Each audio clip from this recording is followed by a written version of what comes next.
ফিলিস্তিনের গাজা সিটি দখল ও নিয়ন্ত্রণে পরিকল্পিত স্থল অভিযানের প্রাথমিক পদক্ষেপ শুরু হয়েছে বলে জানিয়েছে ইসরায়েলি সেনাবাহিনী।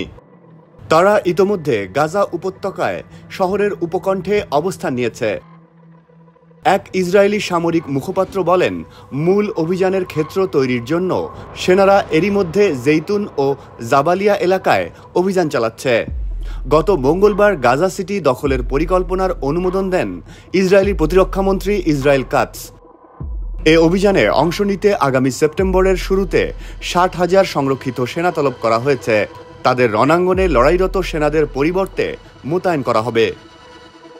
ইসরায়েল গাজা সিটি দখলের পরিকল্পনা এগিয়ে নিয়ে যেতে থাকায় সেখানকার লাখো বাসিন্দাকে দক্ষিণাঞ্চলে সরে যাওয়ার নির্দেশ দেওয়া হতে পারে বলে ধারণা করা হচ্ছে। এদিকে ইসরায়েলের অনেক মিত্র গাজা সিটি দখলের এ পরিকল্পনার নিন্দা জানিয়েছে।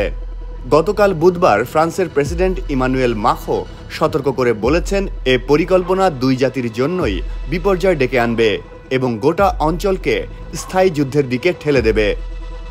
গত মাসে হামাসের সঙ্গে যুদ্ধবিরতি ও জিম্মি মুক্তির পরোক্ষ আলোচনা ভেঙে যাওয়ার পর ইসরায়েল পুরো গাজা উপত্যকা দখলে নেওয়ার ঘোষণা দেয়।